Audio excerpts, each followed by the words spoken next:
Not gonna cry, okay.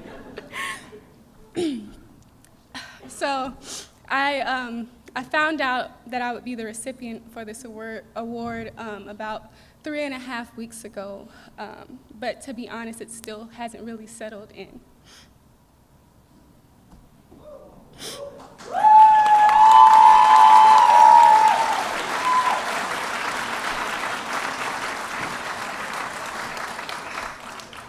This is a tremendous honor, and I'm truly grateful.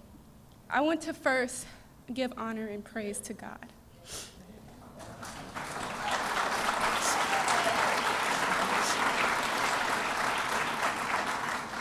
A few days ago, my mom asked me what was my number one strategy that I used throughout law school, and my answer was simply to have faith in God.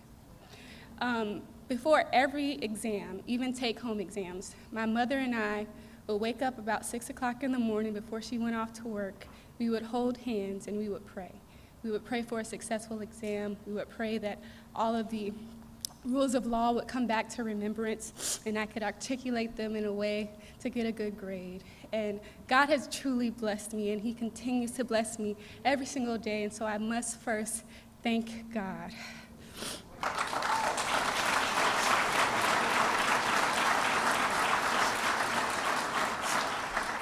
I also want to thank Mrs. Bonnie Foreman, who is the sponsor of this award, who can't be here today, but is very, very important to me.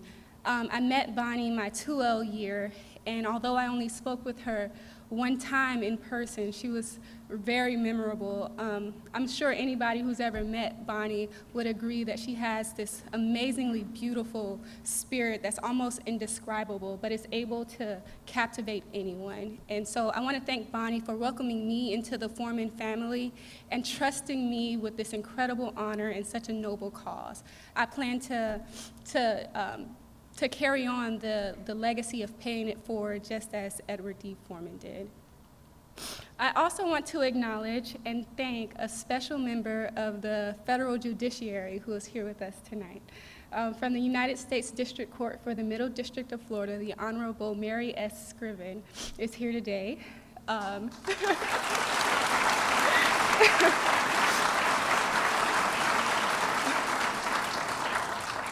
I lucked out with getting a federal judicial clerkship, but I truly am blessed to have Judge Scriven as my judge. Thank you so much for being here in support of me. It really does mean a lot to me.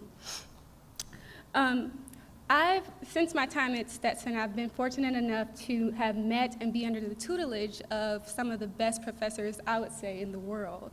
And I can't go through them each individually and tell all of my thoughts because we would be here for another hour. And so for the sake of time, I want to just highlight 3 individuals who not only changed my law school career, but really changed my life. 2 of them I'm going to do together because it was sort of a joint experience that I had with them, and that's Dean Allen and Adjunct Professor Jason Stearns. So I would affectionately call them my moot court dads. So, so I competed in 5 moot court competitions in my time at Stetson, and they were my coaches for 4 of those competitions. And so I got to know them really well, and so when I say I wouldn't be at this podium if it were not for them, I literally mean that in the most literal sense possible, because they really helped to strengthen my speaking ability, my confidence, and just my advocacy skills in general. So thank you, Jason and Dean Allen, for everything.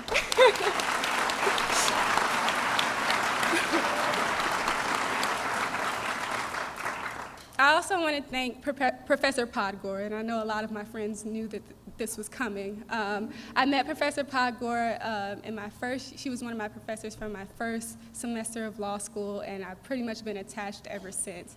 I can't tell you how many times I've been in her office, but every time that I had a decision that required the littlest bit of contemplation, I went to Professor Podgore first to figure out, where to go. I'm the first member in my family to go to law school, and so there are a lot of the very basics about just the legal field in general that I just did not know. And so I would go to Professor Podgore with my embarrassing questions, and she would welcome them with open arms. So I really appreciate you, Professor Podgore. Thank you so much.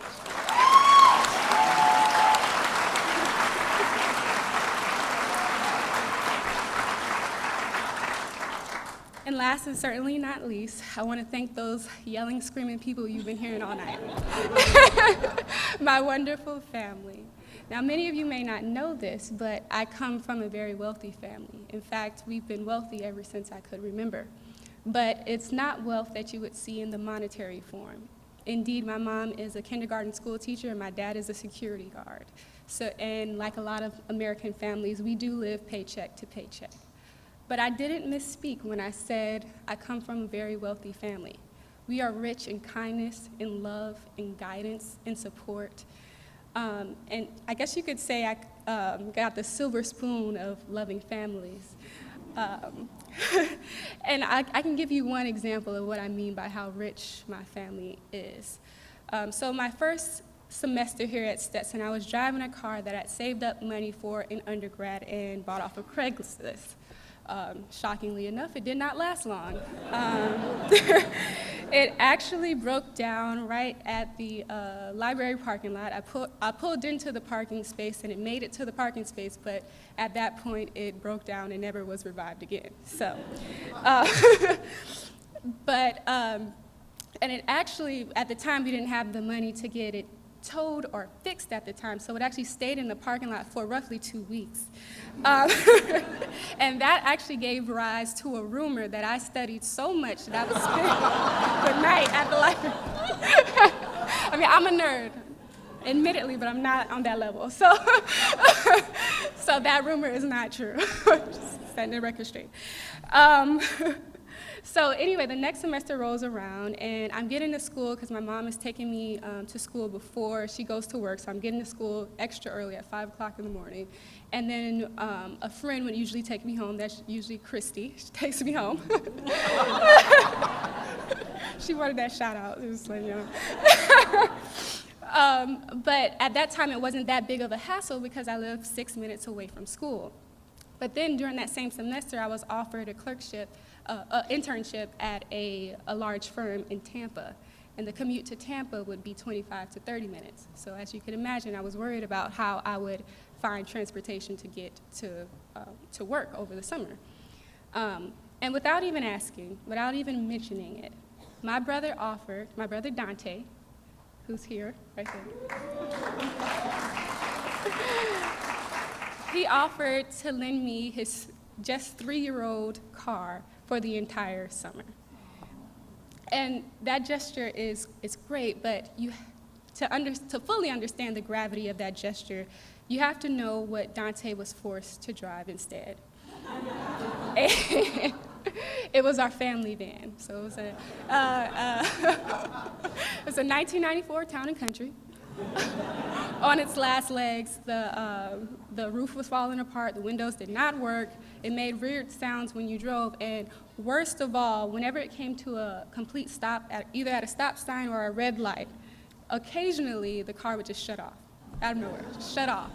And we figured out the way to fix it, the way to get it to turn back on was for the driver of the vehicle to exit the vehicle, close the door, wait a few seconds, open the door, get back in the vehicle, and then the car would work. And he would have to do this in the middle of traffic, and in the rain sometimes. But for some reason, that didn't matter to Dante. All that mattered to Dante was that his baby sister was able to get to her legal internship for the entire summer.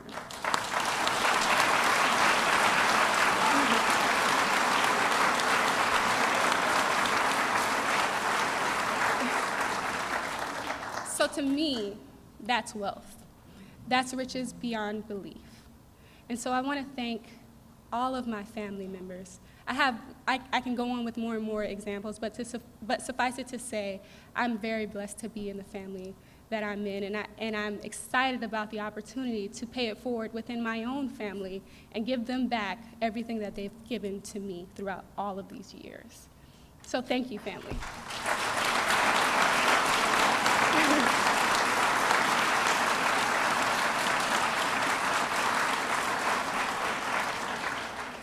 And to end, I just want to thank every single body that's in this room.